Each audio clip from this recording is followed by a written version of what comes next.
When we book a flight or buy a festival pass, we're paying for a temporary escape from reality. We mentally clock out.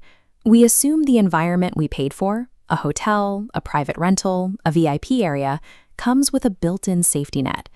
That relaxed state is exactly what certain predators are looking for. They know you don't understand the layout of the local streets. They know your guard is down. A tourist is simply someone who has voluntarily left their entire support system behind. Take a massive music festival like Coachella. You are surrounded by over 100,000 people. It feels like safety in numbers, but that extreme density creates perfect camouflage for someone who wants to watch you without being noticed. Or consider a beachfront property in San Diego. The line between a public space and a private residence practically disappears here. Anyone walking down the shore has a direct, unobstructed sightline into your living room.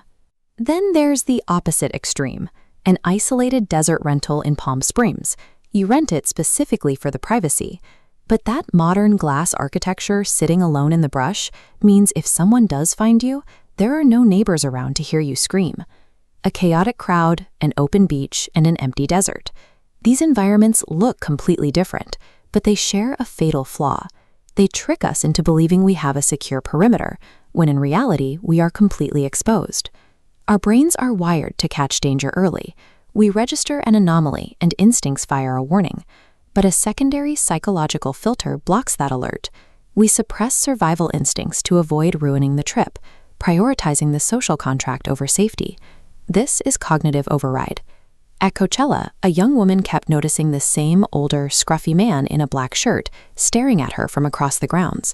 Every time she moved to a new stage, he was there. But under the influence of Molly, she convinced herself it was just a bad hallucination. Down in San Diego, a guest was taking sunset photos of his girlfriend on the beach. He noticed a hooded man lurking in the background of every picture, staring directly at them. Later that night, he saw the same figure watching from the dark sand. He forced himself to ignore it, feeling pressure to act tough. Out in Palm Springs, a couple trying to sleep in their remote rental kept hearing faint thumps and distant voices outside their bedroom wall.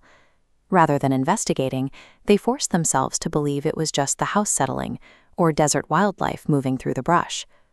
The stalker's greatest advantage at this stage has nothing to do with stealth.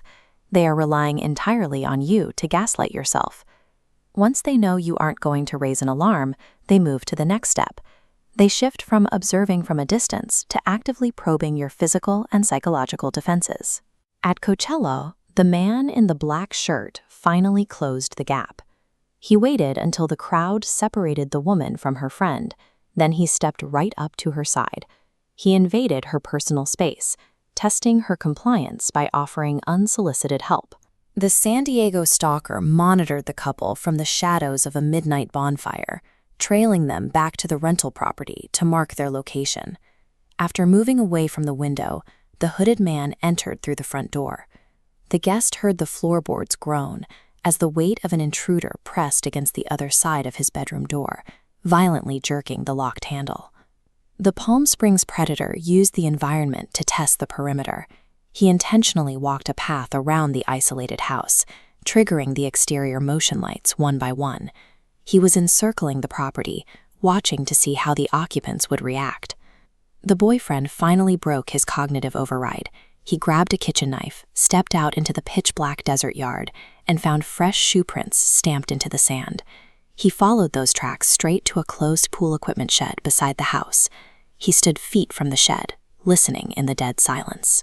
From inside the darkness, a man's voice spoke in a calm tone. "Excuse me, could you open the door, please?" Followed by a quiet laugh. The Coachella victim fled the festival. The San Diego guest called 911. The Palm Springs couple locked up. These boundary tests, the proximity, the locked handles, the triggered lights, functioned as final reconnaissance for a much deeper intrusion. That false security shatters the next morning.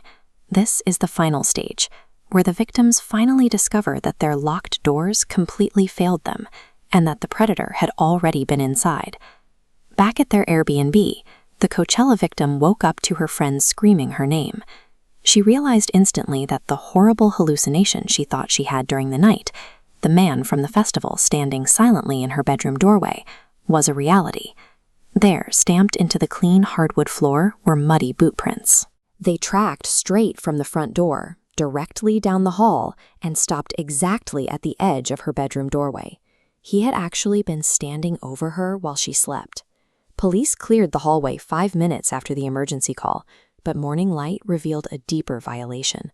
While the family was at dinner, the intruder had already bypassed the home's exterior locks. The girlfriend walked into her upstairs bedroom and screamed. Tucked quietly in the corner of her room was a hidden camera. Her clothes and bathing suits were clearly missing. The predator had enjoyed prolonged, undetected access to her most private space. When the police searched the Palm Springs property, the shed was empty. The couple thought they were safe to pack up and leave. Then, an officer pulled a dirty, unfamiliar baseball cap out from behind the living room couch. Neither of them owned it. The man laughing in the shed had already been inside the house with them. A standard lock on a short-term rental is merely a polite social agreement. It only keeps the honest people out.